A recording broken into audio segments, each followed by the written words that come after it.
Excellencies, ladies and gentlemen, distinguished delegates, may I please ask you to take your seats? We are about to begin with the opening ceremony of the 29th session of the Conference of the Parties, the 19th session of the Conference of the Parties, serving as the meeting of the parties to the Kyoto Protocol, and the 6th session of the Conference of the Parties, serving as the meeting of the parties to the Paris Agreement. May I please ask everyone to take their seats.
هذا اللي ما عنده لا شغل لا مش حبيبي ضايع دائما ضايع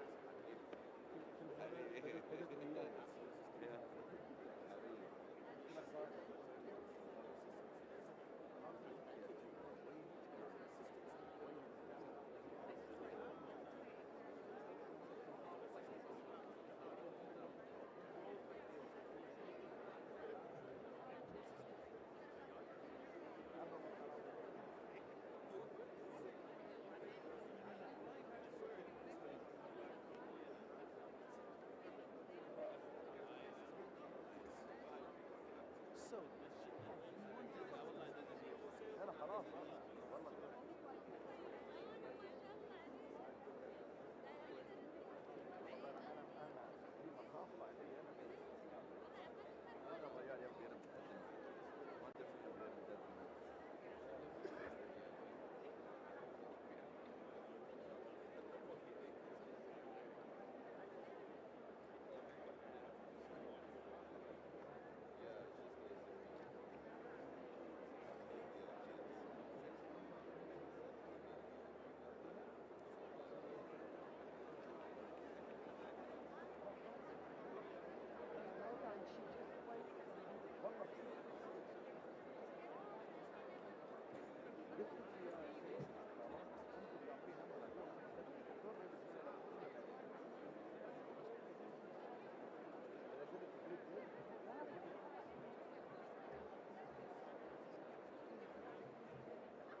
Ladies and gentlemen, may I please ask you all to take your seats?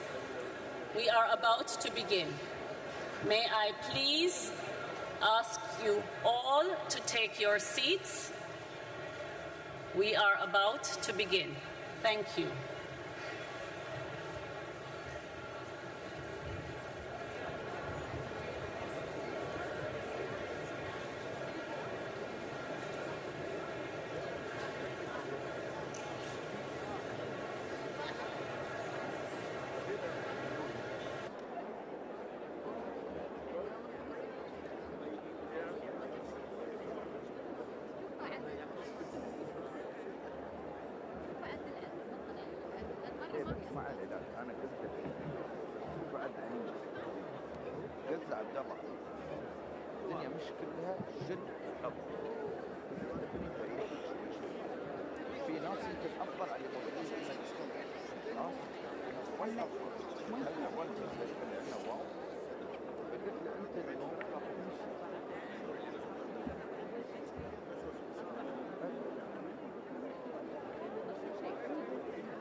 Excellencies, distinguished delegates, may I kindly request you to get seated so that we may begin the proceedings. Excellencies, distinguished delegates, kindly take your seats as we are about to begin. Thank you.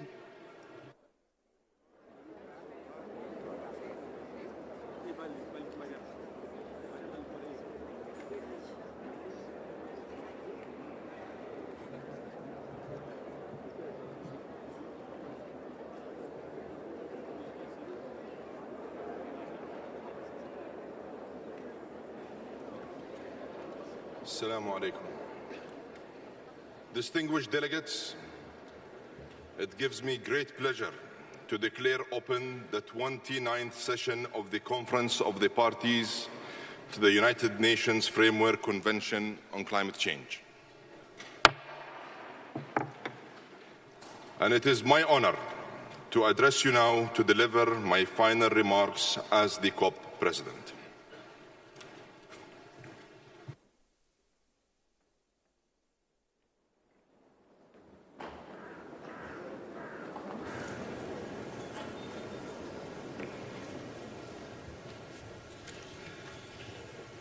Your Excellencies,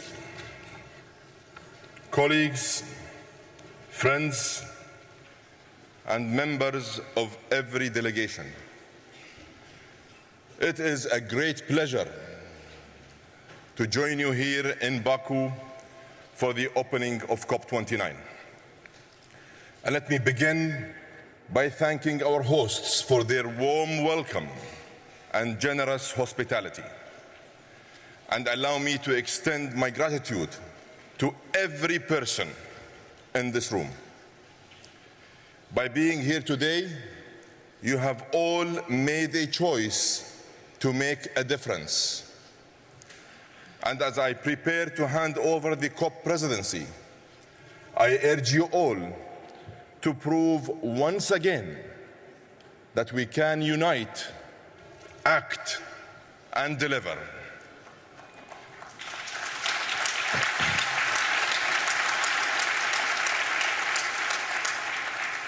Excellencies, friends, we meet at a time of complexity and conflict. And against this backdrop, allow me to say that we in the United Arab Emirates will always choose partnership over polarization, dialogue over division, and peace over provocation.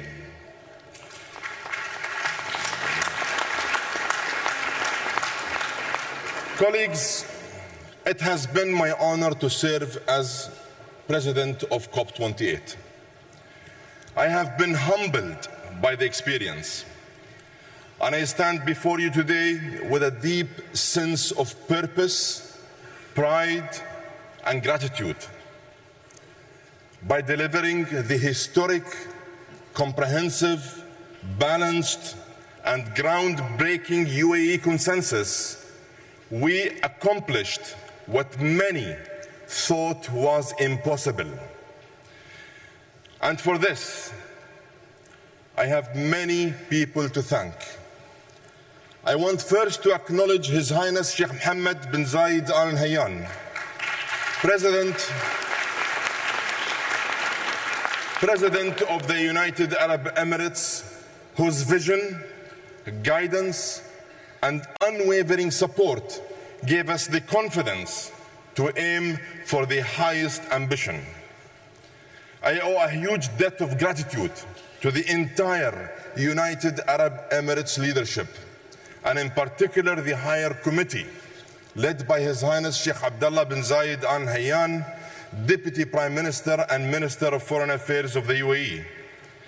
I would also like to acknowledge COP28's Advisory Committee, our ministerial peers, all constituency groups, the NGO community, and of course, the entire COP28 team.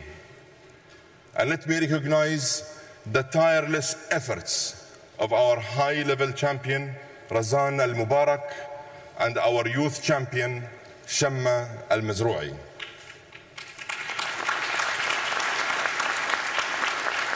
I would also like to thank my dear colleague Simon Steele and the UNFCCC Secretariat, who served as my faithful guides throughout this whole process. And of course, to all of you, the negotiators here today, I thank you for showing the world what real, tangible progress looks like. You united all parties to move forward together. You proved that multilateralism can move the dial. In the end, determination conquered doubt, and your hard work paid off with the first after first for climate progress. And progress didn't end when the gavel came down on the UAE consensus. In the months since the COP28, the initiatives we launched have gathered real momentum and real pace. The world is set to break another record in renewable energy growth this year, adding over 500 gigawatts to global capacity. 55 companies have now joined the Oil and Gas Decarbonization Charter, committing to zero methane emissions by 2030 and net zero by or before 2050. This initiative is pragmatic, practical, and focused on real results. With participants from China, India, Russia, the US, the EU, and the Arabian Gulf, the OGDC now covers more than 44% of global production. It is the most meaningful and comprehensive private sector partnership on decarbonization to date. And we look forward to more companies joining this very important initiative. And in the spirit of proactive collaboration, earlier this month in Abu Dhabi, we convened experts in climate, energy, artificial intelligence, finance, and investment in an integrated effort to drive low carbon growth. When sectors work together, we can lift economies and lower emissions. We can make climate and socio-economic progress together at the same time. And we can turn declarations on paper into decisive action on the ground.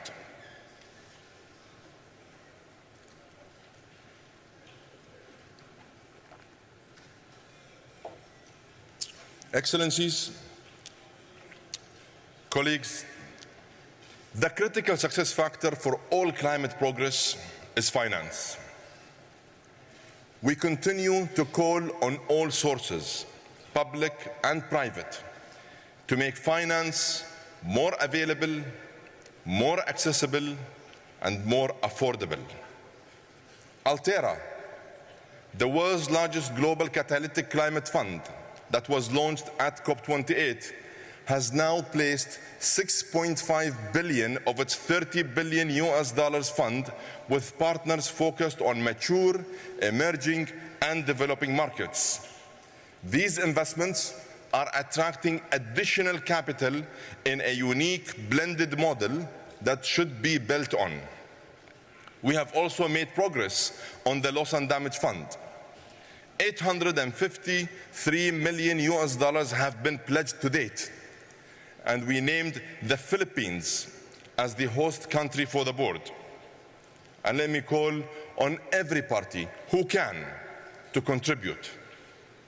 And at this COP, the Finance COP, I urge all parties to deliver a new collective quantified goal that is robust and capable of fully implementing the UAE consensus. Excellencies, at COP28, we broke new ground and set many precedents.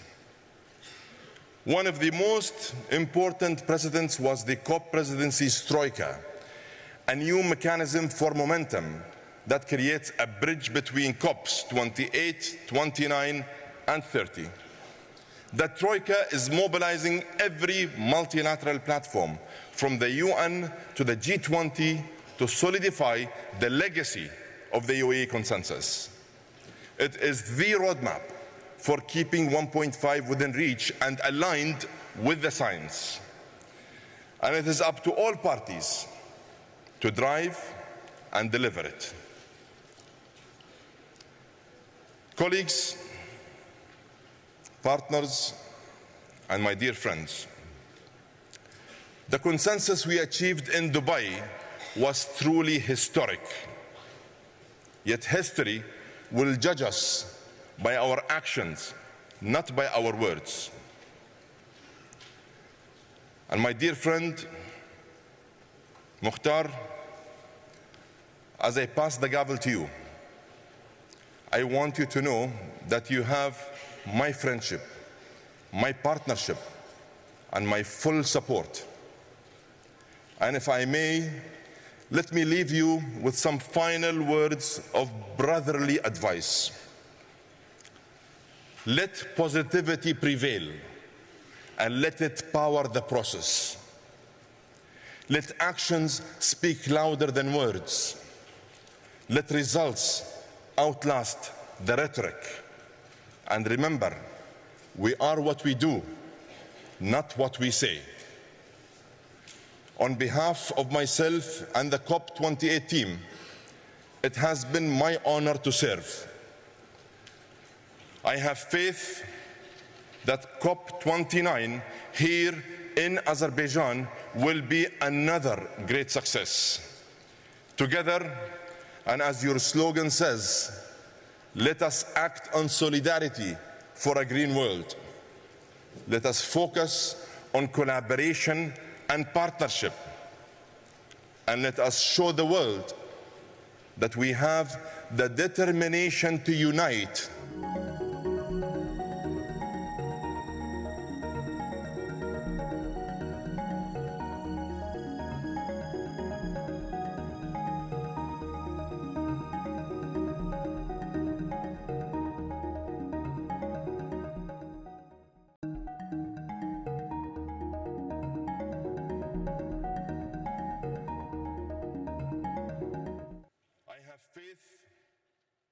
COP29 here in Azerbaijan will be another great success.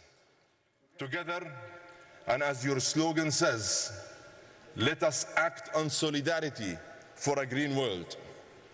Let us focus on collaboration and partnership. And let us show the world that we have the determination to unite, the responsibility to act, and the will to deliver. I thank you.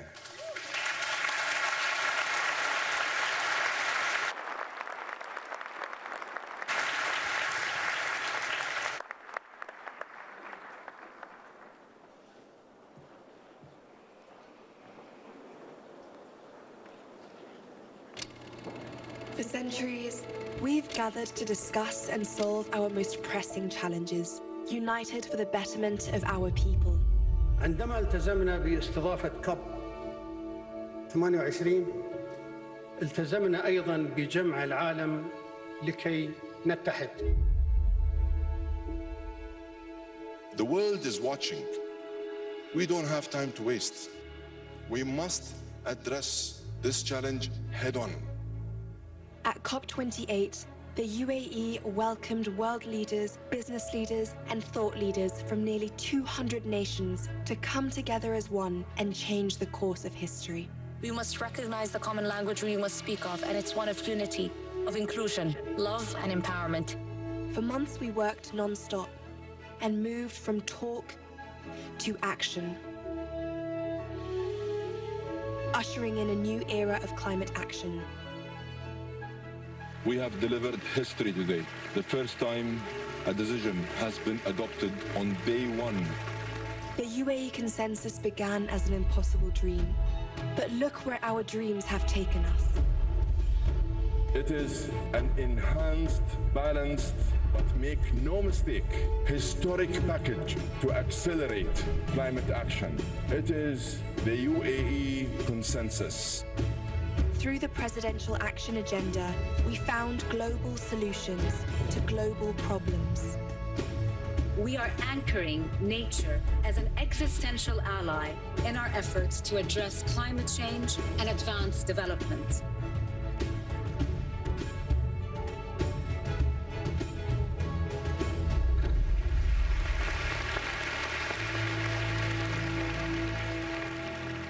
world gathers today in Azerbaijan, we stand together with hope renewed. And as we hand over to COP29, we must remember what it symbolizes. The simple truth that drives us forwards. We are what we do, not what we say. We are what we do, not what we say.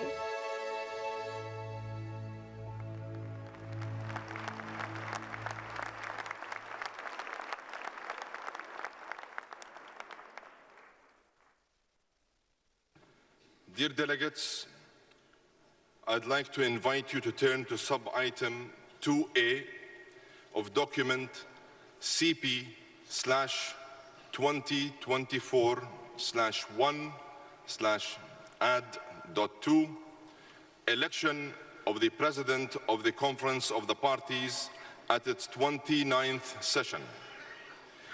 In accordance with Rule 22, Paragraph 1 of the draft Rules of Procedure being applied, the office of the President of the Conference of the Parties is subject to rotation among the 5 regional groups. We continue the cycle with a President from the Eastern European states. And I am honored to propose that the Conference elects by acclamation His Excellency Mukhtar Babayev, who will serve as President of the Conference at its 29th session.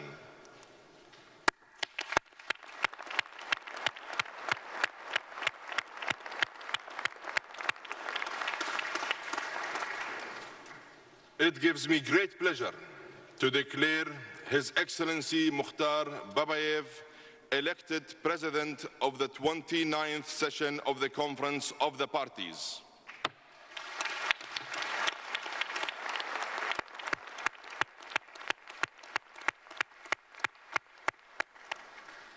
I congratulate His Excellency Babayev on his election.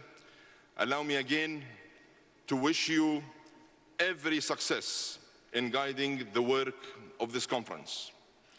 I would like to now invite His Excellency Babayev to take his seat at the podium.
Your Excellencies, distinguished delegates, dear friends, welcome to Azerbaijan. Welcome to COP29.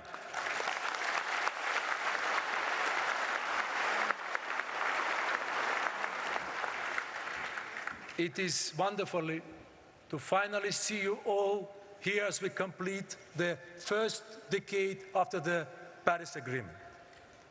The COP29 presidency is deeply grateful to all the parties, constituencies, observers, civil society members, indigenous peoples, and committed climate actors joining us today. We will host this conference in an inclusive, transparent, and party-driven manner. And we are delighted to offer Azerbaijani hospitality, show you our national heritage and natural wonders. We hope to build new friendships based on sincerity, frankness, and mutual respect. We would like to thank the President of the Republic of Azerbaijan, His Excellency Mr. Ilham Aliyev, for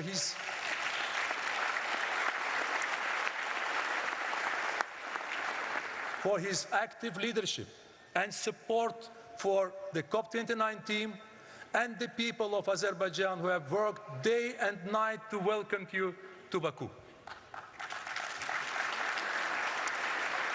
We also want to thank all our colleagues in the UNFCCC and Executive Secretary Mr. Simon Steele for the support. And thank you to my dear friend, COP28 President, Dr. Sultan Al-Jaber, for you and your team's collaboration. It is an honor to take the gavel from you as we build on the UAE consensus together. Ladies and gentlemen, we must be totally honest. The UN Environmental Programme shows that current policies are leading us to 3 degrees of warming. These temperatures would be catastrophic for billions. They would threaten the existence of communities representatives in this room.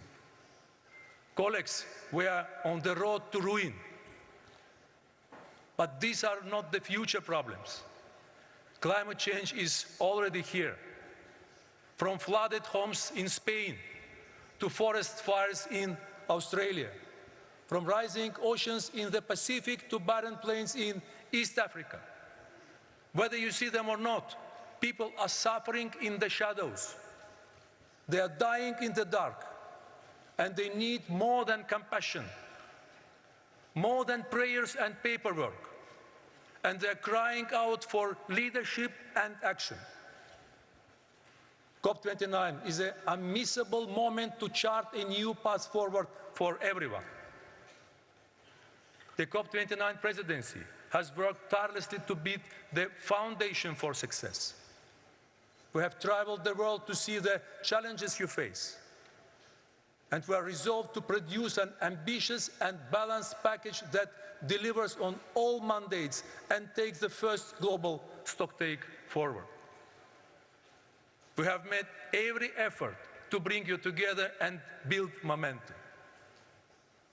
We have hosted political and technical sessions here in Azerbaijan, and we are already collaborating with you on the COP29 action agenda and presidency initiatives. But we need much more from all of you. When I want to be crystal clear about our expectations. Our plan is based on 2 pillars: to enhance ambition and enable action. This means setting out clear climate plans and delivering the finance we need. These 2 pillars are mutually reinforcing, each sending a strong signal to the other. Because as we mobilize climate finance, we allow for higher ambitions. And as we signal together higher ambition, we build trust to unlock greater financial commitments. Dear colleagues, to enable action, the COP29 presidency's top priority is to agree a fair and ambitious new collective quantified goal on climate finance. This must be effective and adequate to the scale and urgency of the problem. It must address the needs and priorities of developing countries, including SEEDs and LDCs. and it must include detailed qualitative elements. We have seen some progress on access, futures, transparency, and the 10-year time frame. We know the needs we know that the needs are in trillions, but there are different views on how to achieve that. We have also heard that a realistic goal for what the public sector can directly provide and mobilize seems to be the hundreds of billions. The COP29 presidency has made every effort to bring the parties close together. But we still have much to do and just 12 days to land a deal. We now urgently need to finalize the elements, resolve our differences on contributors and quantum, and set the new goal. These negotiations are complex and difficult. We understand the political and financial constraints. But let me make 2 points. First, these numbers may sound big, but they are nothing compared to cost of inaction. This investment pay off. And second, we are all in this together.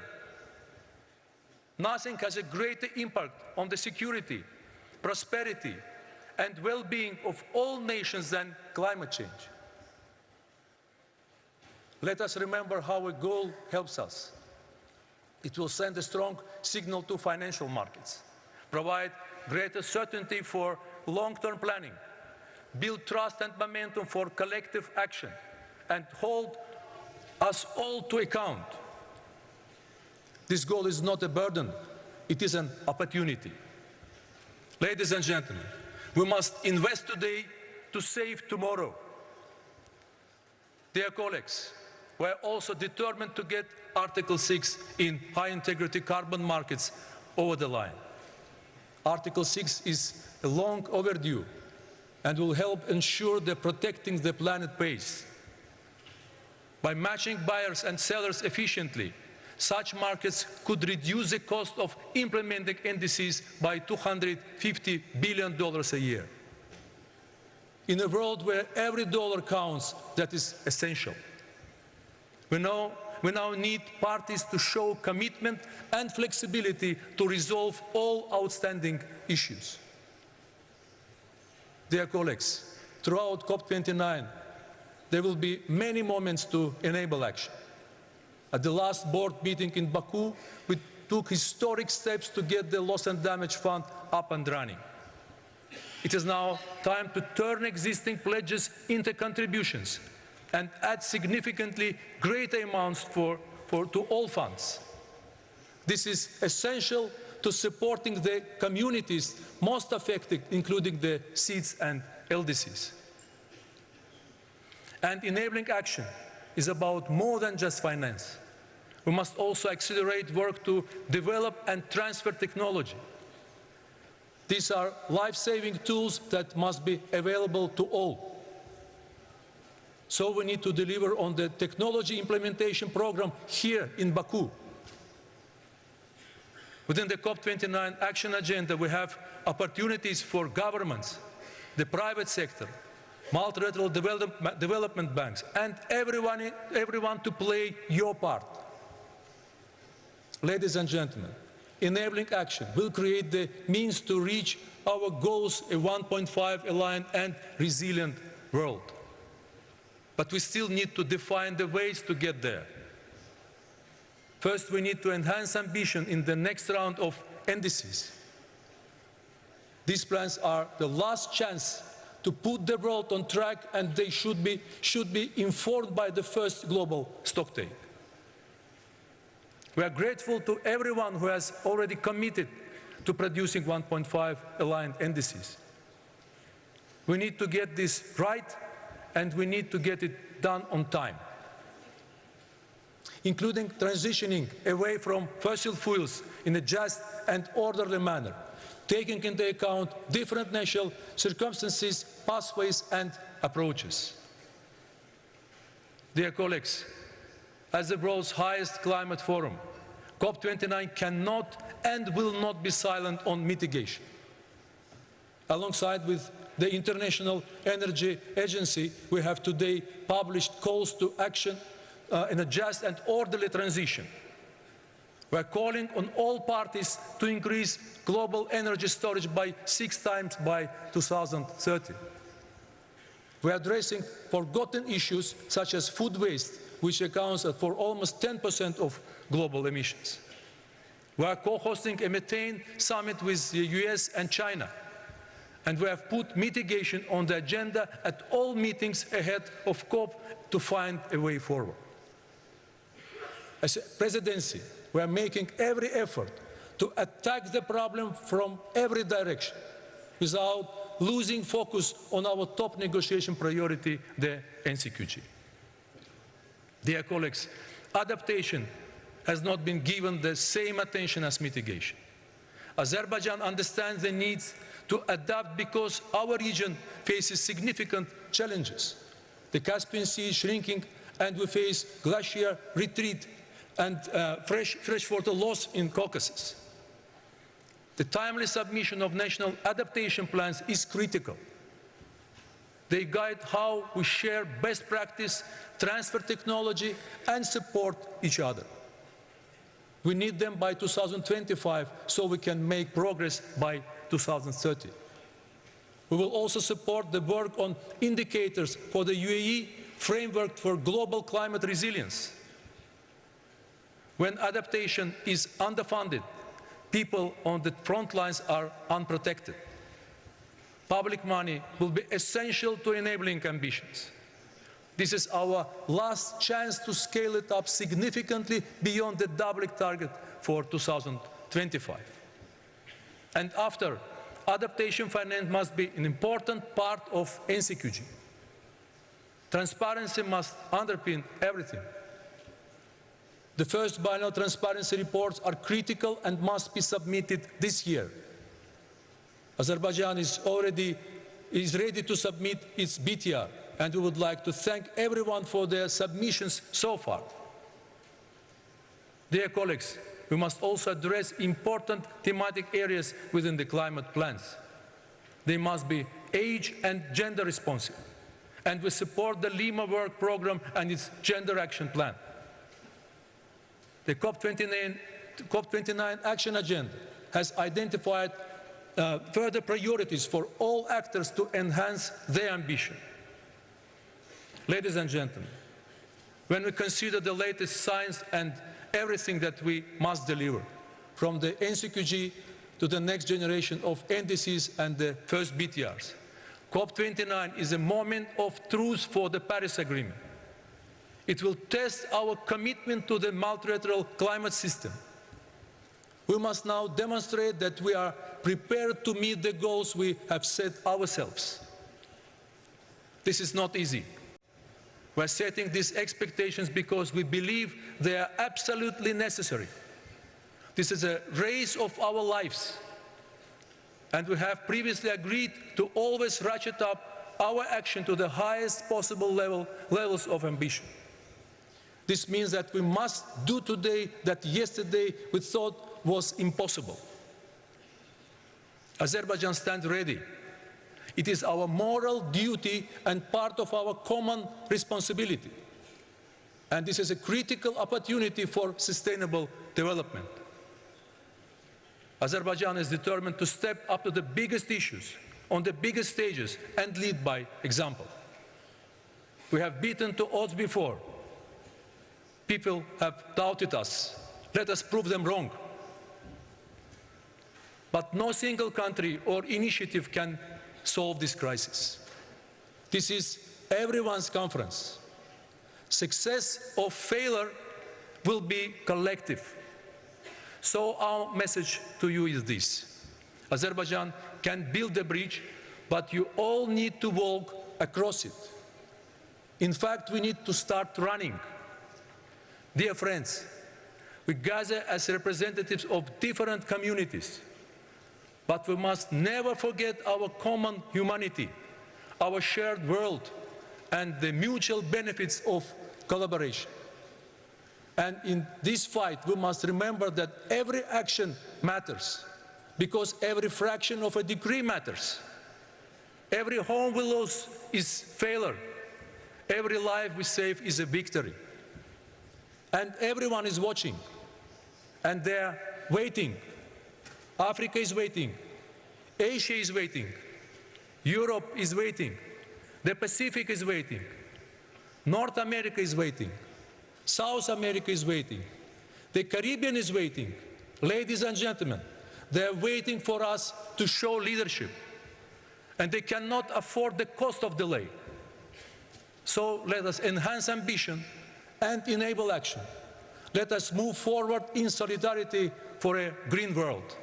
And let us go to work. Thank you.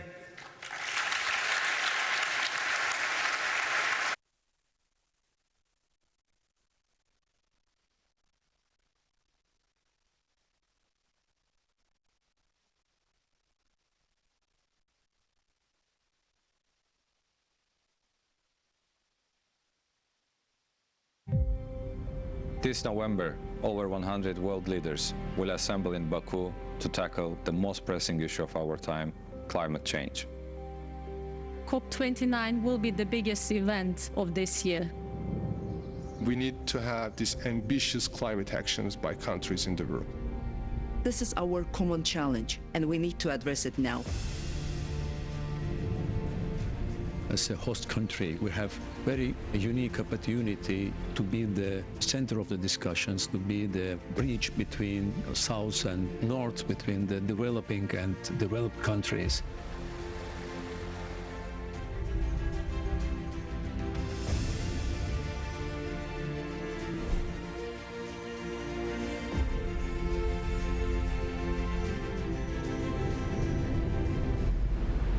Azerbaijan is investing in the energy transition because we are affected by climate change, because we want to diversify away from hydrocarbons. Definitely green energy transition is really backbone of tackling the climate crisis that we are facing. Our country has always been a home of innovation. We have a young, highly educated population that deeply cares about climate change.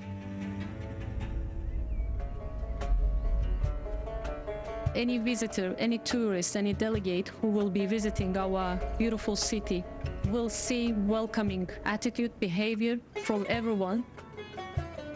The ultimate objective is to deliver the best visitor journey ever. I think it will be a very good demonstration of our hospitality, our culture, our nature. We want people to look back and say that COP29 in Baku was a defining chapter in humanity's fight against climate change. COP29 is really the great event for Azerbaijan, for the world. It is a very good demonstration how we decide to live together with our neighbors. At the same time, how we can assist the developing countries to protect themselves from the climate change.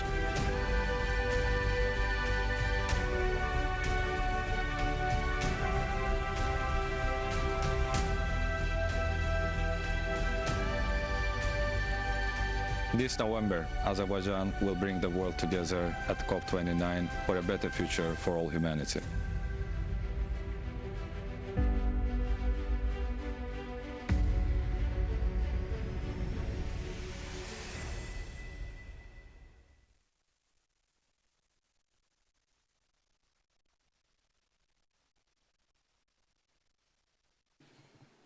Distinguished delegates, friends, dear colleagues, it is my pleasure to invite Simon Steele, UNFCCC Executive Secretary, to address the plenary. Simon, you have the floor.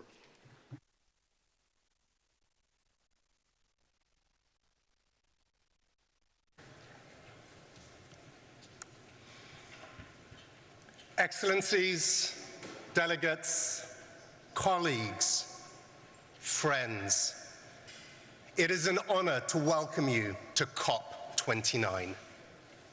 I thank Dr. Sultan Al-Jaber and the Emirati Presidency for their tireless work as they pass the baton to President Babayev and Azerbaijan. In tough times, up against difficult tasks, I don't go in for hopes and dreams.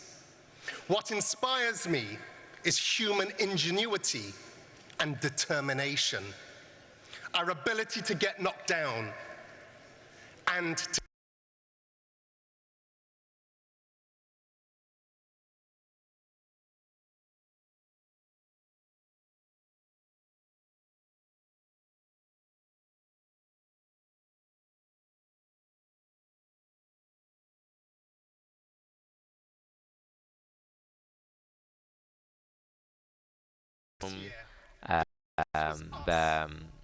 və iyul ayında biz o ərəfədə onun evin qabağında orada həqiqətən də dağıdıcı bir qasırğanın nəticəsində onun evi dağıdılıb və deməli Florence milyonlardan biri idi. Bu cür iqlim dəyişikliyi və bu il ərzində baş verən bu hadisələr onun cəmi bir hədəfi var idi. O istəyirdi ki, o öz ailəsi üçün güclü olsun və öz icması üçün də güclü olaraq qalsın. Və Florence kimi, bu qonşu kimi digər şəxslər də var. Yəni, onların evləri dağıdılıb, onların çətinlikləri var, onlar düşərək yenidən ayağa qalxırlar. Bu konfrans yeganə imkanımızdır ki, bir tam şəkildə iqlim dəyişikliyi ilə bağlı olan problemləri həll edək və eyni zamanda buna həsr edərək işlərə başlamalı. Biz bilirik ki, bu proses hal-hazırda mövcuddur. Çünki bu işləməsəydi, insan, bəşəriyyət toplam olaraq hətta 5% temperaturuna doğru irəliləyərdi. Bu cür forumlarda biz konkret olaraq da hər il bu problemin bir hissəsini hədəf alırıq. Florence'in bu cür evində dağıdılan bu evi şəklini görərək biz əlbəttə ki, gələcəkdə də bütün xalqlarda bu cür problemlərin qarşısını almalıyıq. Gəlin bu işi real olaraq görək. Siz istərdiniz ki, enerji sizin hər il sizin ərzağınız yaxud da enerji istehlakınız hər il artsınmı? Həqiqətən də istəyirsiniz ki, qlobal qeyri-sabitlik dünyada hökm sürsün və bu nəticəsində insanların həyatları itirilsin.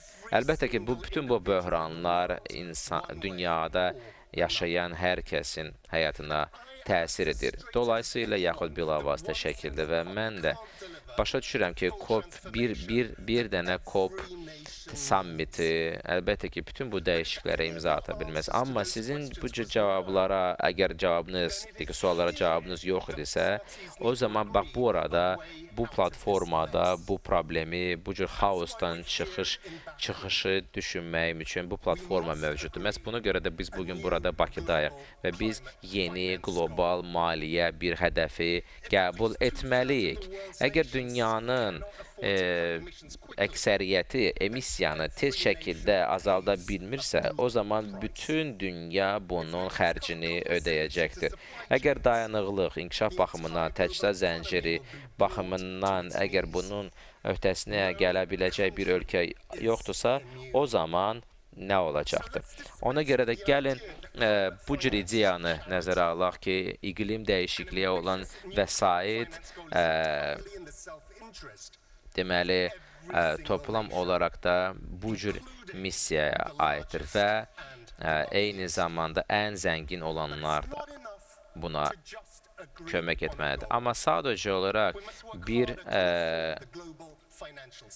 qlobal sistem deyil.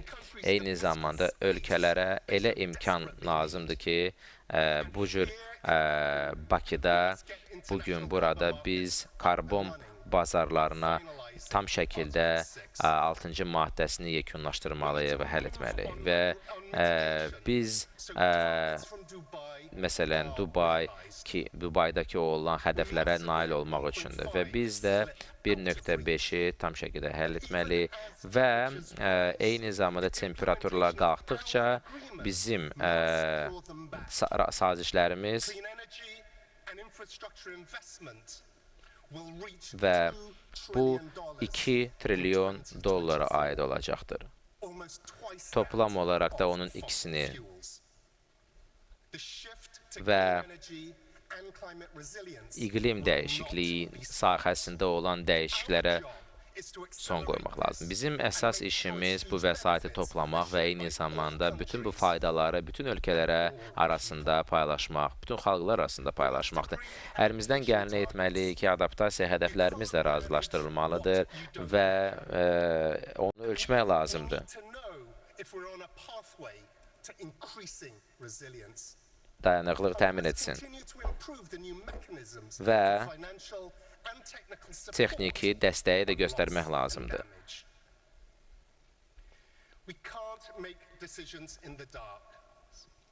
Biz zülmətdə qərar verə bilmərik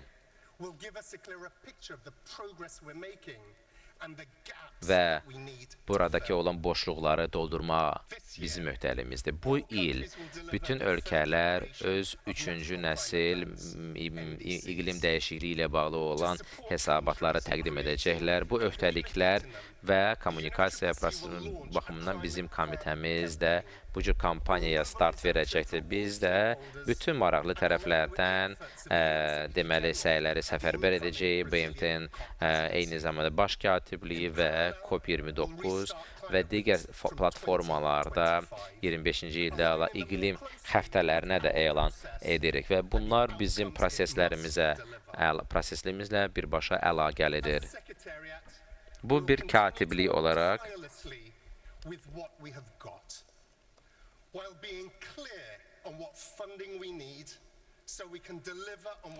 və toplam olaraq da bu bizdən soruşulan bir hədəfdir və bu da inklüziv, təhlükəsiz və bütün müşahidəçilərin də dəstəyinə ehtiyacımız var. Son bir neçə il ərzində biz həqiqətən də bu baxımdan tarixi addımlar atdıq. Biz Bakını substantiv bir nəticə əldə etmədən tərk edə bilmərik. Bu önəmli bir məqamdır. Tərəflər müvafiq olaraq hərəkətə keçməli, öhdəliyi öz üzərinə götürməli və bugün burada COP29-da özünü göstərməlidirlər və bizə lazımdır ki, bütün tərəflər məhz əvvəlcədən də bütün bu razılığa nail olaq və çatdırsınlar və icra etsinlər. Və indi isə qlobal əməkdaşlıq heç də aşağı deyil və bu da həqiqətən də məqamı artırır. Ona görə də mən də sizdən xahiş edirəm ki, gəlin bir yerdə hərəkətə keçək. Təşəkkür edirəm.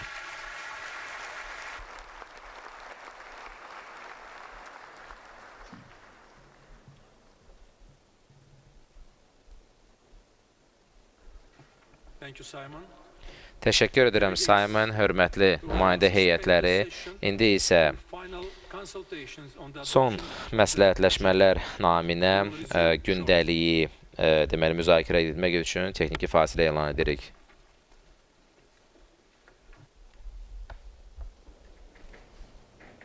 Beləliklə artıq Bakıda yer alan COP29 konfransı işinə başladı.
بس والله احنا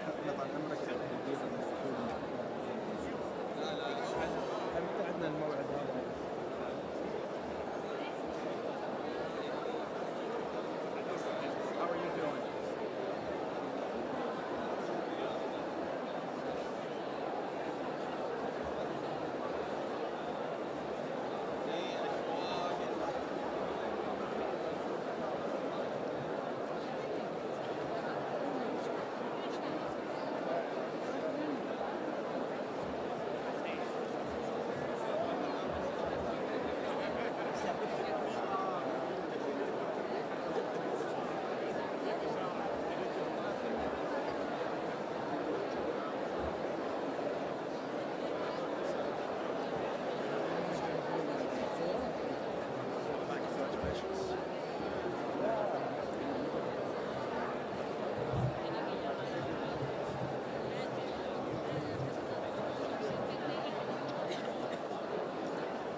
Ah, vous êtes rentré finalement?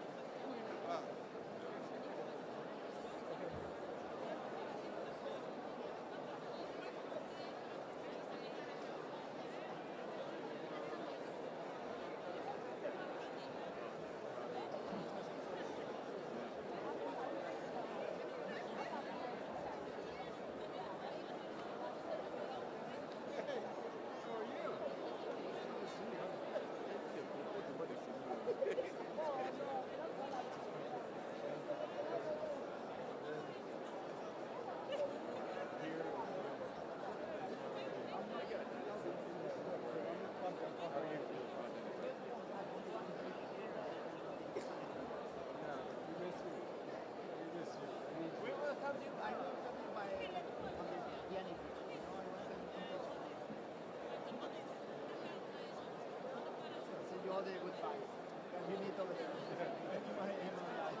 La cérémonie de clôture a pris quand?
Simon Lee.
right next to him, yeah, right next to him.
Let's do like this.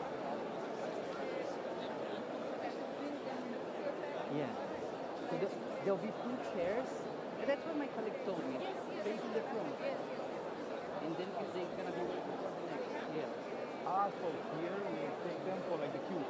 Yeah. And they will sit there. Yeah. Because I was confused why are we staying there for pictures? Because it's before. So there'll be another leader speaking, and we are queuing them here. Oh, okay, yeah. So from one point of view, and from the other,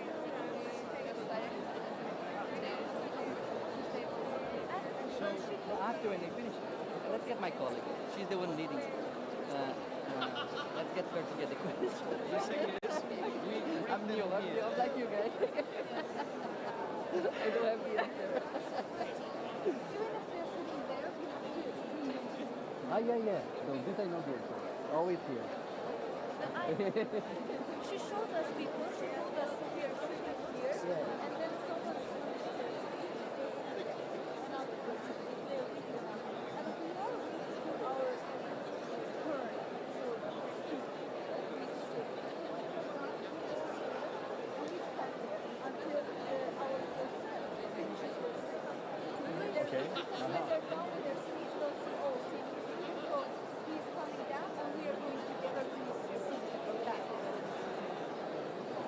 Are we gonna take that?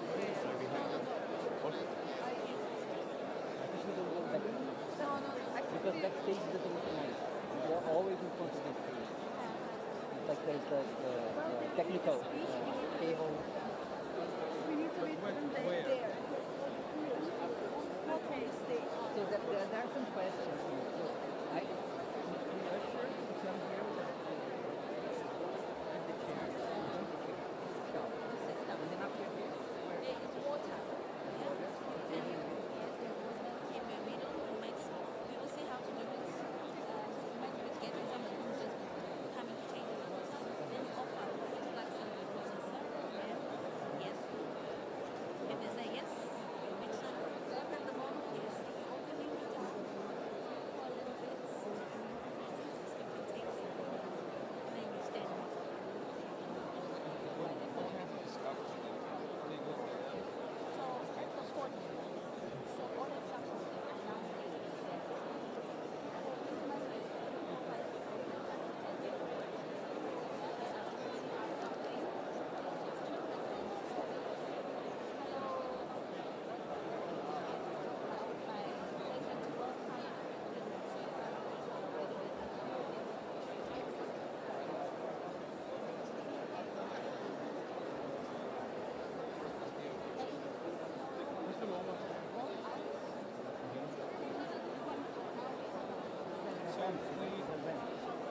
right now I'm fine.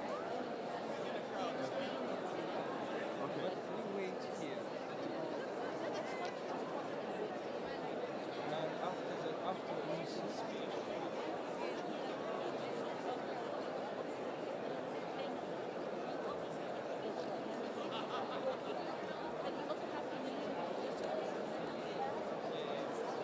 Let's go to his chair.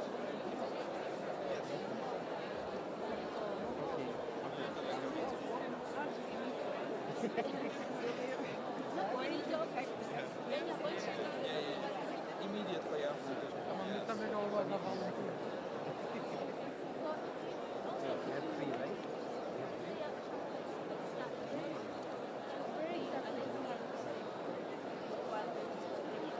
like here, this area in the back. Like to wait, they can stay here, right? Yeah, we'll be here. Okay. This will be our station. We'll have chairs. So they can stay here in the back. With us, yeah. Okay, perfect. Do we have a WhatsApp group?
But do you need to talk to your colleague that's in that country to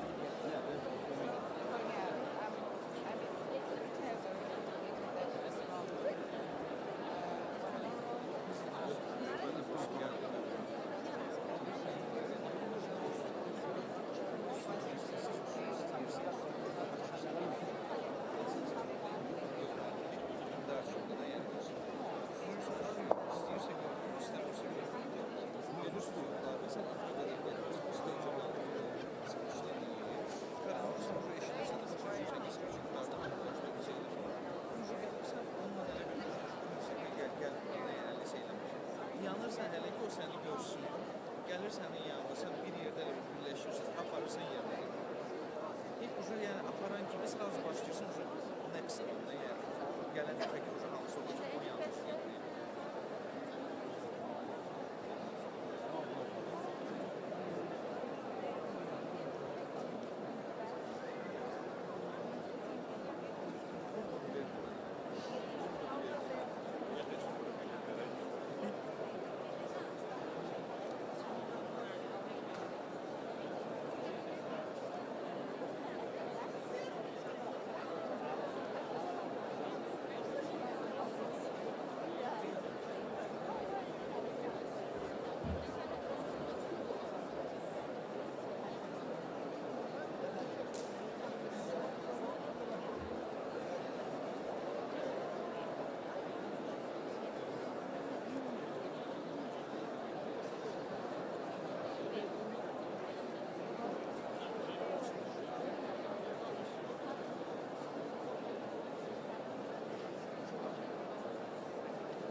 they have the, we are on the phone.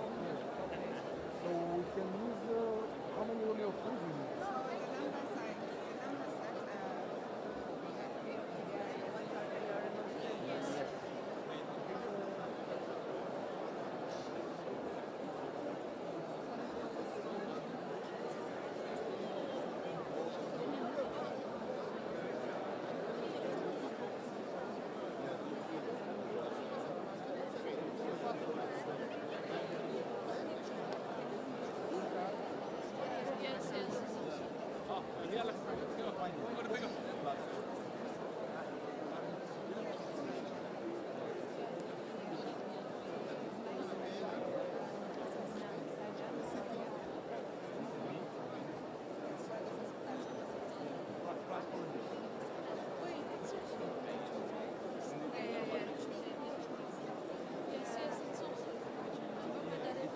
Missing the zero.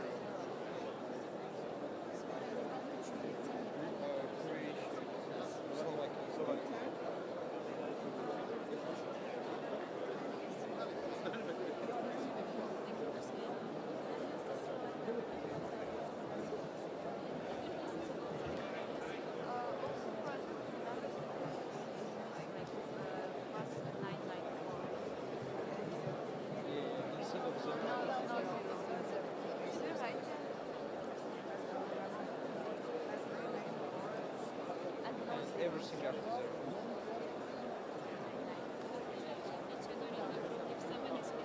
Yeah, we can have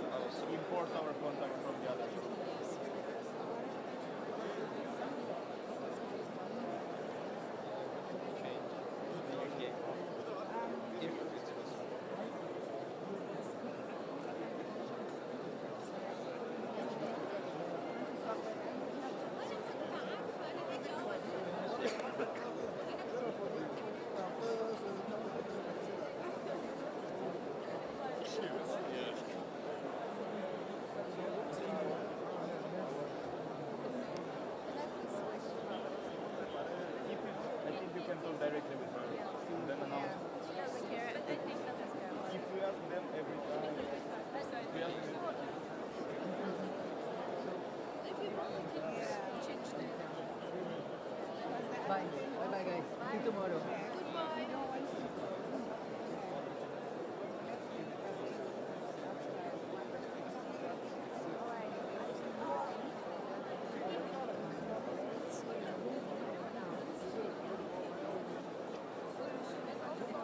Yeah, we decided to proceed. So we found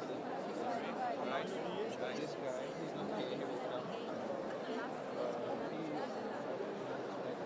I'll swap Ethiopia with Montenegro, and then I swap Montenegro with the UK. So I'm here.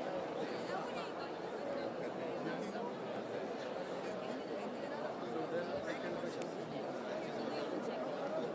so if you goes to Legend and Montenegro goes to me, and then I'll give it to Khadija and Khadija goes to the UK. So I have the UK, Khadija has Montenegro, and here it's Ethiopia.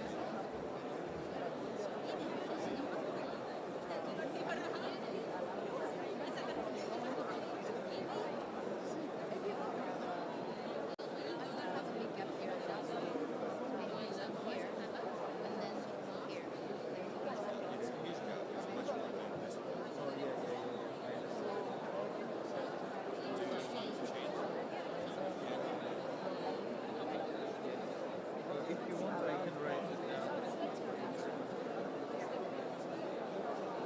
Or in WhatsApp.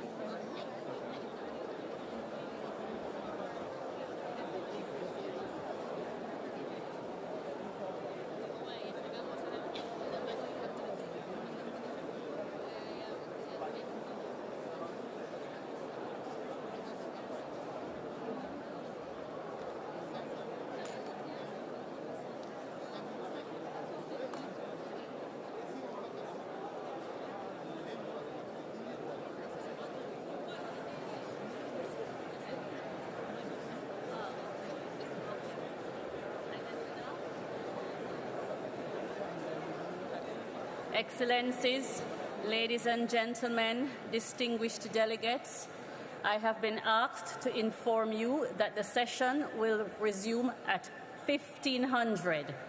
1500, the sessions will resume. Thank you.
still to head up But session. then that would be it. That's fine, you can. Mother from home alone.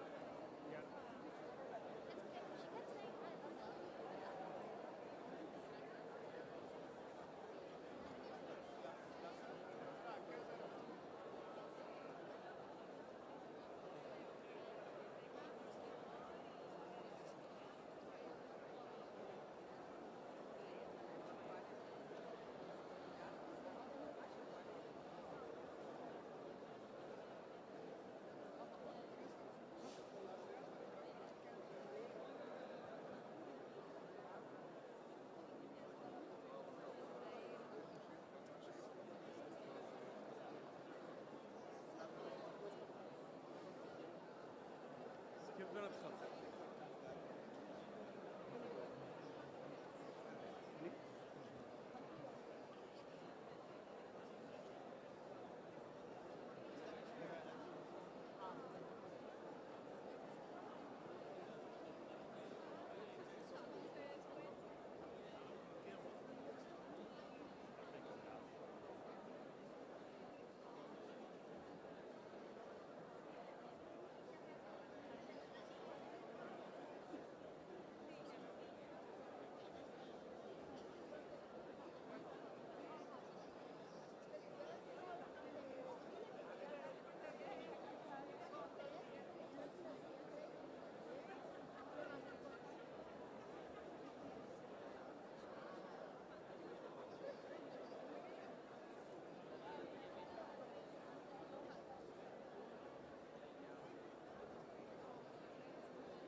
tighty, but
secure the zone Asia. Keep walking.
mas aqui é só essa é a sala principal.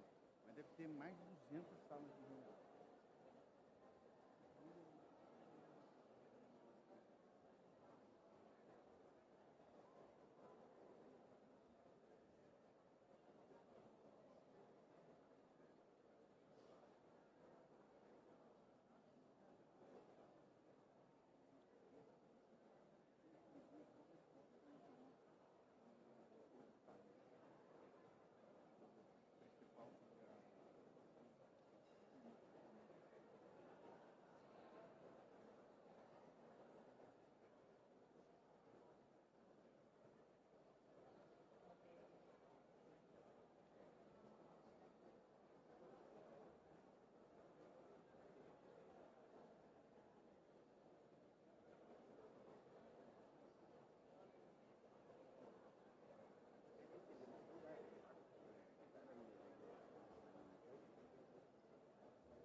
United Nations Climate Fund.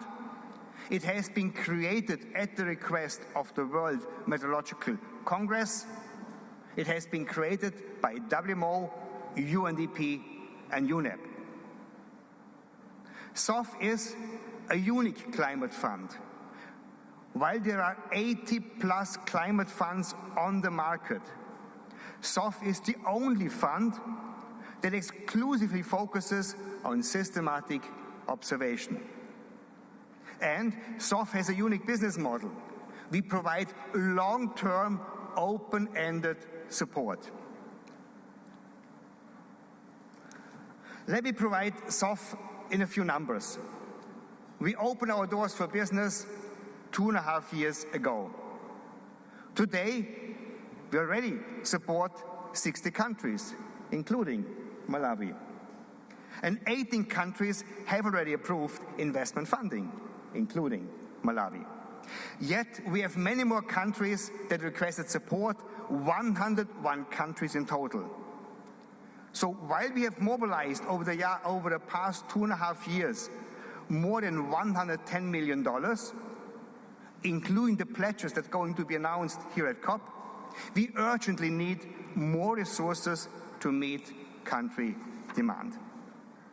We need more resources to respond to country demand with innovative finance.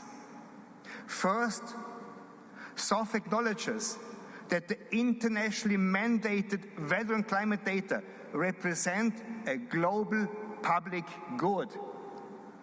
Therefore, SOF provides long-term, open-ended, grant-only financial assistance.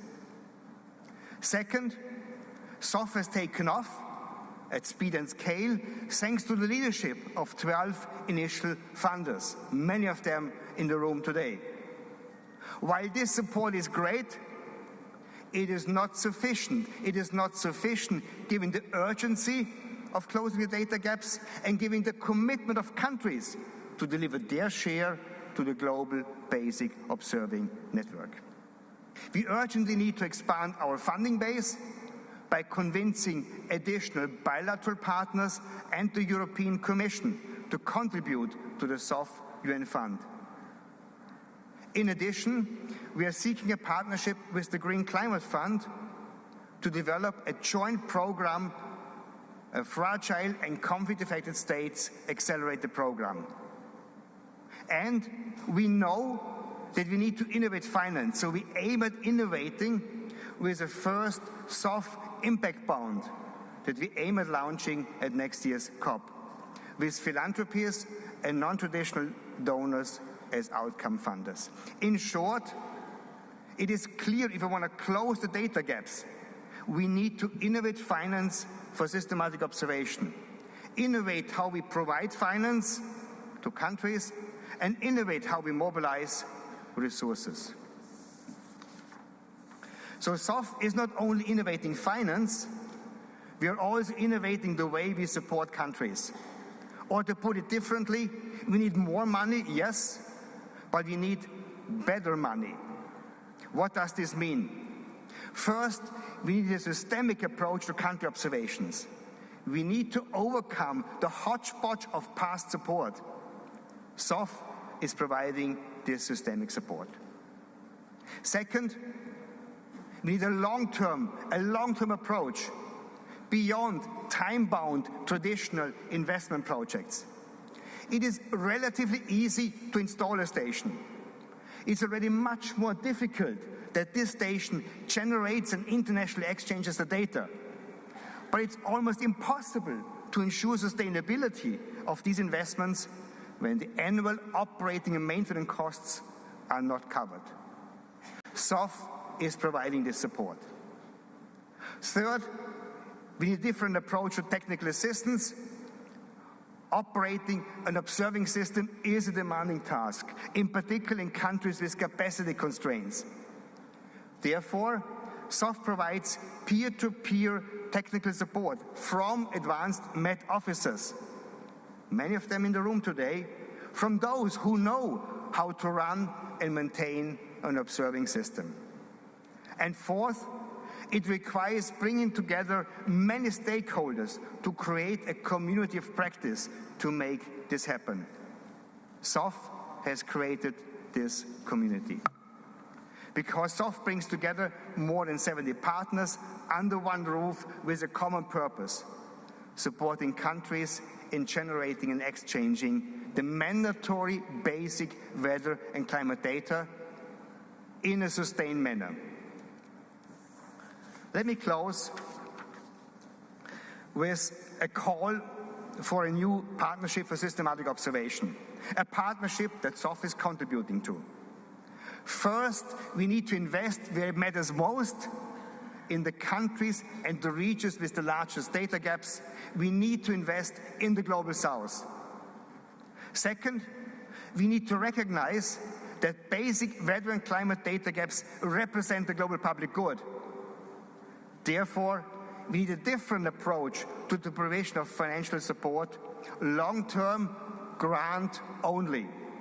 And third, we need a new systematic observation partnership with the Global South. This is not a partnership of aid.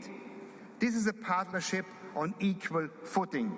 It is a partnership that recognizes the value and importance of the contributions from the Global South to the global observing system. Colleagues, if you want to know more about SOF, please join us for our event on the 14th November, 3:30 at the Spanish Pavilion, or reach out to us here in Baku. As with Thelma, I want to close with a request. The request is, please consider SOF in your deliberations and negotiations at COP29. We need your support as parties so that we can support those who need us. Thank you very much.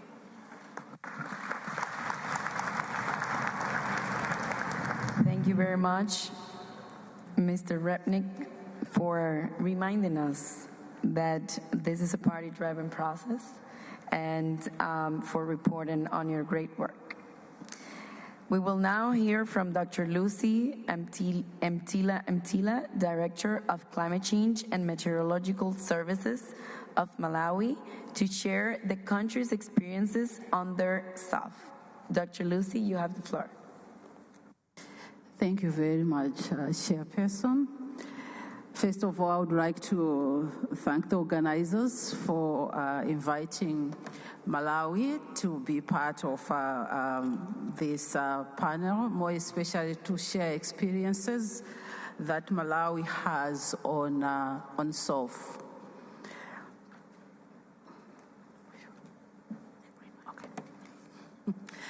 Yeah, so in brief, Malawi is in Africa, is one of the least developed countries, and it has over 20 million population.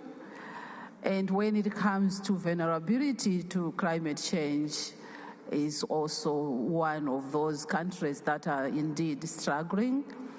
More recently, we have several examples that we can highlight here, but I will just mention a few.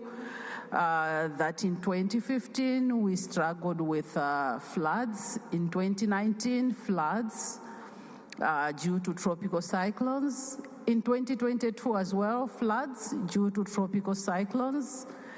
In 2023, the same thing, and now 2024, drought. So you can see that these are the same people and the same population that is struggling before it recovers to the impacts of one phenomena, then it's also impacted by another. But when it comes now to monitoring of these climate extremes, that's where now the challenge comes in. Yes, Malawi has started, it has some monitoring observations, has stations, but to maintain these stations, to make sure that they're up and running, and more importantly, that they are meeting the requirements of the Global Basic Observation Network, there is a lot to be done. So we appreciate WMO for including Malawi to be one of the beneficiary countries for SOF. So in brief, with SOF, I would like to appreciate the support that we have from the Norway and Iceland, who are our peer advisors, where we went ahead and developed, this is called a readiness phase for us to prepare ourselves, more especially just to analyze how our network is like in terms of responding to gibbon. So we worked over that, trying to come up with the deficiencies that are there. And another step that we did was now to see if we have these gaps, how can we meet these gaps in terms of commitments and actions. And with that support in the readiness phase, we were able to highlight the issues. And of course, right now we have about 4 stations that are earmarked for the support. These are surface stations, and 1 upper air station. But what I like it most with this program as well is that it's not only looking at the observations, but it is also extending to look at the whole value chain. So we have also produced the country hydromet diagnostic report, which is covering all issues from governance, observations, forecasting, and issues to do with modeling, dissemination, trying to understand where we are, more or less like a baseline, so that we understand the gaps that are there. So we have this report ready, which for sure it will inform the next steps that we can take, more especially if we are looking at climate adaptation, when we are looking at early warning for all. So right now, after we've finished the readiness phase, we are now in the implementation phase. We are thankful for the steering committee of SOF that conditionally approved our budget in June this year, so that we proceed to implementation phase. Of course, this was supposed to start, I think, September this year, and it is going at a span of 4 years. The funding that we need is about $3 million, but this is just to look at compliance of the gibbon station for the 4 years. But as I said, we also looked at the whole value chain of med services or climate services in Malawi, where there are also gaps that were identified which are beyond SOF. But we believe that that's a starting point, so that we are able to know where we are going, and that way we are able to plan ahead. And the other good thing, it's because we've identified the gaps, which for sure it is attracting some co-financing from other sectors that can leverage the gaps that are there. And this also, the readiness phase has helped us to prioritize according to our needs, where we have a plan well outlined, which can support the implementation, where eventually we'll also be able to respond to early warning for all initiative. And also, I would like to add that these gaps that were identified, they are also issues that we are going to put in place for sustainability. So we have the issues to do with maintenance and capacity plans, which also will help us to make sure that we really achieve the targets that we need. And we also have quality assurance strategies, coordination plans, and more importantly, because of this peer-to-peer support, we are assured of a long-term support that we'll have out of this SOF program. So finally, let me conclude on the need of the agency to have this funding to support support more especially the least developed countries. As we all know that the least developed countries, that's where we have almost 1.1 billion people. And as already Marcus has alluded to, and that's where also there are huge gaps when it comes to observations. At the same time, these are also the communities that are more vulnerable, that they need the warning, the early warning that we are talking about. Issues of climate adaptation are also key for these communities.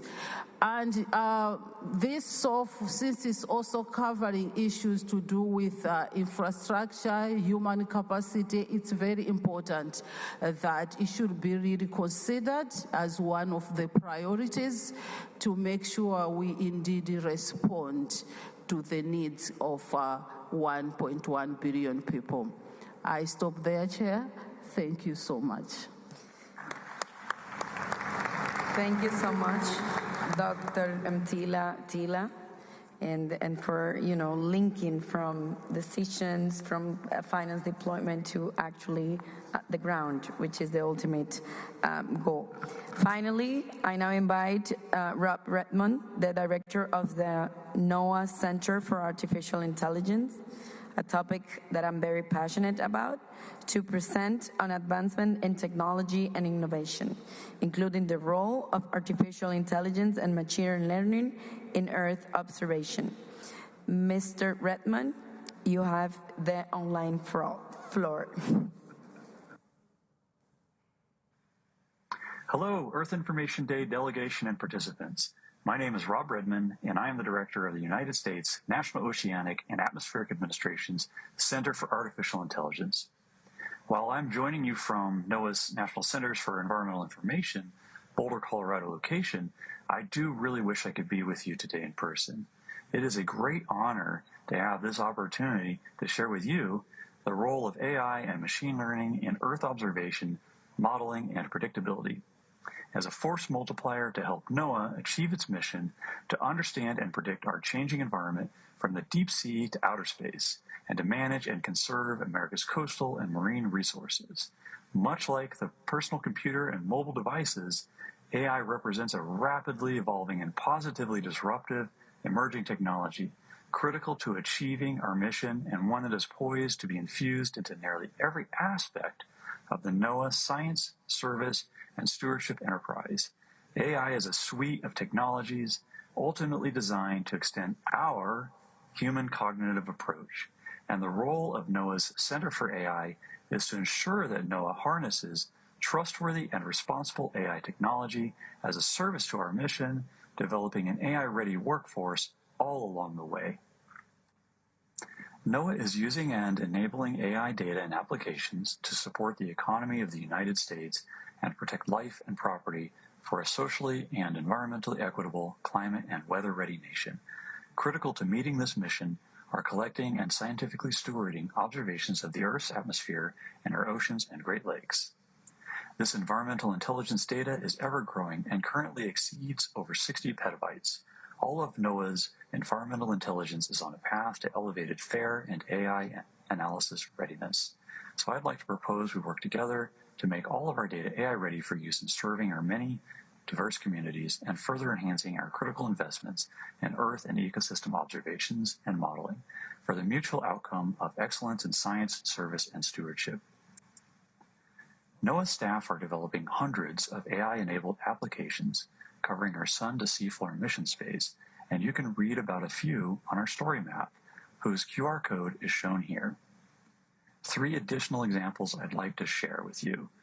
The first one, the Tropical Cyclone Research Dataset called TC Primed, is our first branded AI-ready labeled training dataset using the Earth Science Information Partnership Community developed AI-ready checklist.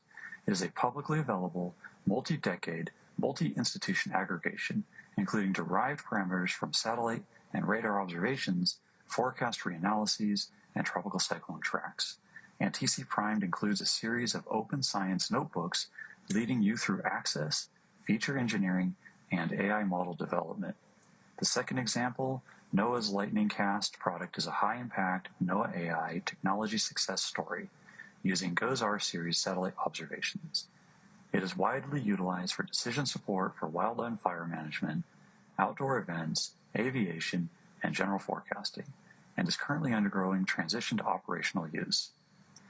The third example, we use public workshops to build communities of practice around harnessing AI technologies to solve NOAA's challenges. In September, we concluded our 6th yearly workshop, this year focusing on AI enabling use cases for heat resilience. Zooming out a bit, digital twins for our Earth system are quickly becoming a globally emerging new technology, and NOAA is also starting to pursue innovation in this area to solve hard challenges around Earth system predictability, diverse data integration and modeling, uncertainty quantification, and hazard communication, integrating AI as a technological service throughout the value chain. The ultimate goal is to advance our monitoring and prediction capabilities at local community scales, integrating weather, climate, infrastructure, and socioeconomics to support community-level pre-event resilience planning, quicker and more accurate emergency management, and post-event analyses. Key features for digital twins for Earth system should include supporting diverse user interaction and social impact what-ifs scenario exploration. We're just getting started, and we've taken some preliminary steps. With industry partners, we've conducted prototyping activities of observation-focused digital twin systems. Towards a future ecosystem of locally relevant interoperable digital twins for Earth system and social impact, one example new partnership is between the US and EU on leveraging these to examine extreme weather events. Today, we are coordinating under the EU and US Technology and Trade Council on AI for public good on extreme weather. We are developing 2 use case areas covering tropical cyclones and urban heat stress with the European Union's Destination Earth. And we are working to build additional partnerships internationally and with US agency digital twin activities, such as with NASA. While this activity is in its planning phase, here are some early wins and our intended plans. On tropical cyclones, our plans are to use the 2024 hurricane season to exchange first results and use local data for verification and validation. An early insight is that the first analysis with Hurricane Beryl demonstrates the excellent potential of Destination Earth's extreme weather digital twin. On urban heat stress, the goal is to start by verifying new AI-based methods over US and European cities, then apply with local partners across the globe. Now, it's my pleasure to leave you with a few resources and ways to connect with NOAA's AI activities. You can join our community of practice by heading to noaa.gov/AI. There you will also find more information about NOAA's AI Workshop Series, AI-ready data standards development, open science educational materials, and NOAA AI and machine learning publications. Finally, as a thank you for your time, I'll note it warms my heart every time I create this emblematic summary of our growing partnerships. Thank you very much.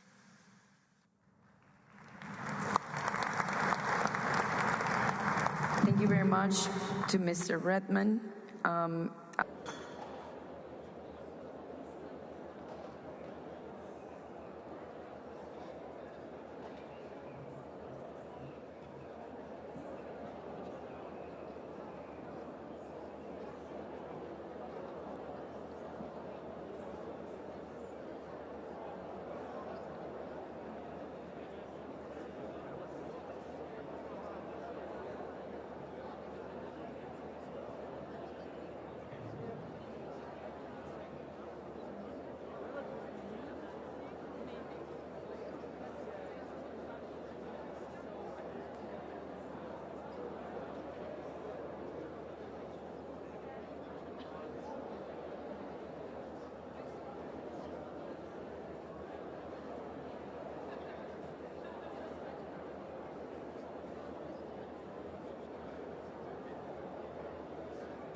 It should be booked on the head of delegation.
So is there like a revolving door between the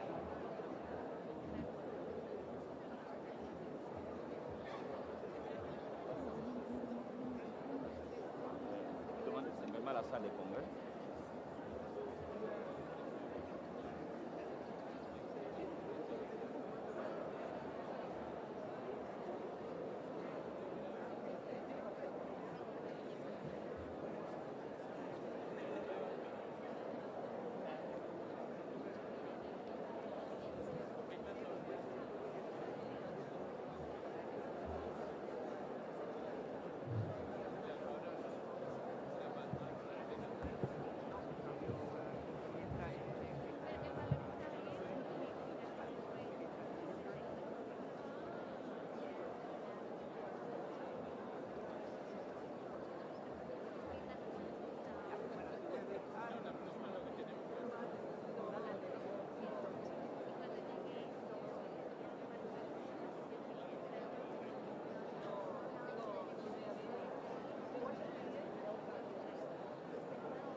No, sí, se puso loca.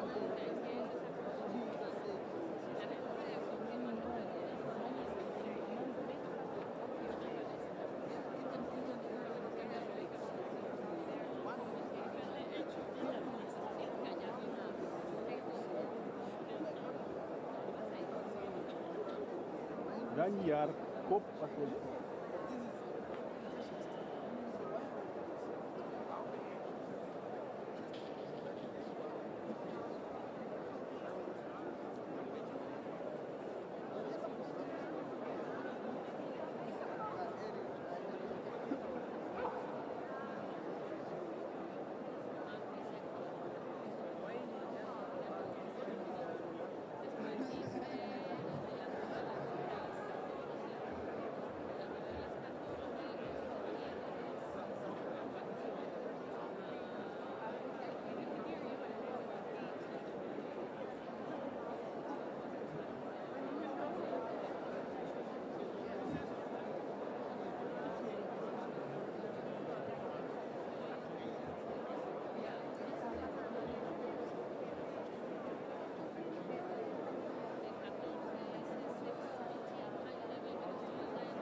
An additional positive impact would happen, because the first impact of a meat tax is that people eat less meat, and this has an incredible impact already.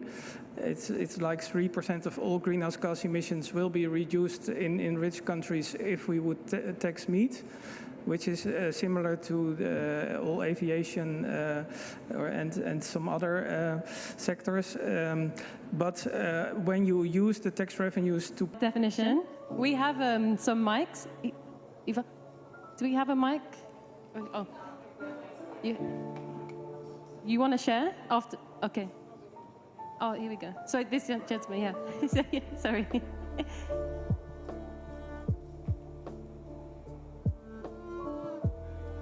Oh, we have some mic issues. Do you want to use this?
capability for greenhouse gas monitoring and strengthens collaboration with key partners, including the WM's Greenhouse Gas Watch. To ensure long-term satellite and in-situ greenhouse gas observation to support the vision of global climate monitoring, sustained investment is needed to fill critical gaps in greenhouse gas monitoring and to enhance both in-situ and the satellite observation for comprehensive coverage. We also need to focusing on moving from research-driven to operational greenhouse gas monitoring system to provide near real-time, high-quality data and directly supporting climate policy and international climate commitments. We also want to encourage strong collaborations among international, regional, and national agencies to ensure interoperability and consistency of observational data, maximizing its utility for climate monitoring and mitigation. We also want to iterate the importance of capacity building to support wider use of in-situ and space-based greenhouse gas data across sectors, enabling effective policy and regulatory application at all levels. We also want to emphasize the integrated observing systems to integrate the satellite-based, in-situ-based across all domains, from the atmosphere to the ocean and to the terrestrial domain. Our final key message is on developing methodologies to jointly track short-lived climate forces like aerosols and ozone and also the greenhouse gas to improve our understanding of their interactions. This integrated approach supports more accurate carbon budget assessment and help guide climate action and policy decisions. Through these actions, the global climate observation community can help ensure the data critical for understanding and addressing climate change remains accurate, comprehensive, and readily available to all stakeholders. We urge continued international collaboration and investment in satellite-based and in-situ-based observations. By doing so, we can ensure that data critical to addressing climate change remains accurate, available, actionable, and beneficial to all. Thank you. Thank you very much indeed. I now invite Vingham Jacob Gabrez and Dr. Clement Albergel, representing Group 2 on observations for climate change adaptation, to provide your key messages and recommendations. Thank you. Thank you very much, and good afternoon, everyone.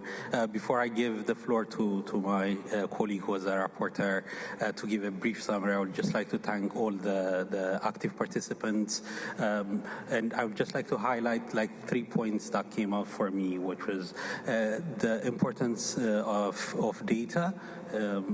There was a consistent messaging around sharing of data, consistent data coming in, and interpretation of data that kind of fit within a bigger package of informing our policymaking.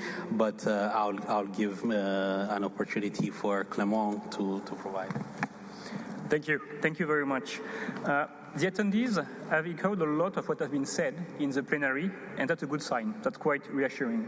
When it comes to adaptation, observation, all types of observation, satellite, in-situ measurement, aircraft, buoy, are extremely important, and so is their accessibility. It remains a challenge, and so is the definition of the indicators of adaptation. Perhaps that's two communities that are yet to meet, or at least to discuss more.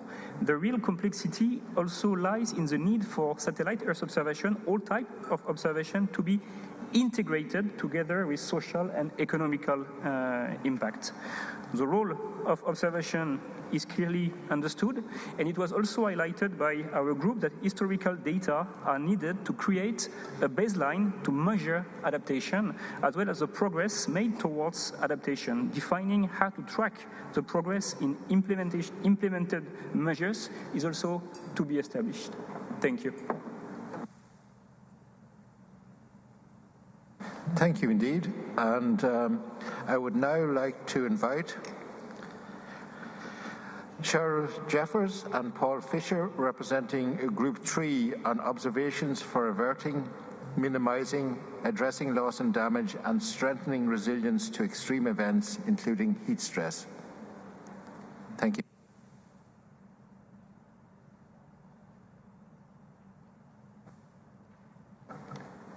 Hello. To summarise on loss and damage, the key points were that we should, to fully exploit monitoring, integrate Earth observation and in situ monitoring. It would be valuable to focus on urban heat stress, wildfire and fire marine heat waves. There is a strong need to improve early warning systems and provide real-term data. That data should be accessible to the user, and it should be linked to both short-term and long-term actions, with heat wave bulletins through to the informing of urban planning cited. Socioeconomic factors need to be incorporated in the data, and there were strong calls for the funding to be sustainable, particularly in the case of the Global Ocean Observing System. In terms of gaps, in the marine environment, there was a lack of bathymetry data cited, as well as data on the open ocean across parameters beyond sea level rise, and there was a call for countries to collaborate. Thank you. Thank you very much. I would now like to invite Rue Cotani and Dr. Sarah Venturini, representing Group 4 on Advanced Technologies, Innovation and Digital Transformation for Earth Observations, to give us your key messages and recommendations. Thank you, co-facilitator. Our group has produced a number of key messages. Earth observations and artificial intelligence are transformative tools for monitoring Earth systems, as well as climate and disaster vulnerability, risks, and hazards. There are natural synergies across technologies. For example, the use of big data is essential in developing AI-driven, data-centric models. Leveraging a combination of low and high-tech approaches is key to ensure a comprehensive, sustainable observation system, such as the combination of Earth observation sensors, modeling tools, AI, drones and LiDAR technologies, digital platforms, and mobile technologies that enable community science and integration of local knowledge. There are opportunities to enhance the speed and uptake of innovation thanks to cutting-edge technologies in telecommunications and upcoming satellite missions. Many scalable solutions already exist and need to be better leveraged for scale-up. Securing access to open, transparent, reliable, reproducible big data is key in producing technological solutions that can be trusted by policymakers and end users. This requires co-development, collaboration among a diverse set of relevant partner organizations and governments. In this context, it is crucial for parties, international organizations, and other stakeholders to integrate innovation and technology considerations when developing and updating NDCs, NAPs, technology needs assessment, and other national climate strategies and plans. It is also vital to mobilize targeted resources, including for infrastructure and capacity building support, to enable ownership and effective use of Earth observation and frontier technologies by stakeholders in developing countries. Increased international cooperation, including regional and South-South cooperation, as well as coordination with private sector, could facilitate resource mobilization and technology transfer. Thank you. Thank you very much. I now invite the final group, with Dr. Andrew Ferrone and Patrick Gibson, representing Group 5 in enhancing observations in critical ecosystems and vulnerable regions, to give us your key messages and recommendations. Thank you, co-facilitators, and let me thank first for the very active participation that we had in our group. Indeed, we had a very rich exchange, and it was a bit challenging to summarize it completely in this short time, but we would like to highlight a few points that we discussed. The first that we discussed was about the different regional areas and how to focus on them, so the difference between R-borne and G-borne and how they can interact. And for example, that G-borne is sometimes, or R-borne is more focused on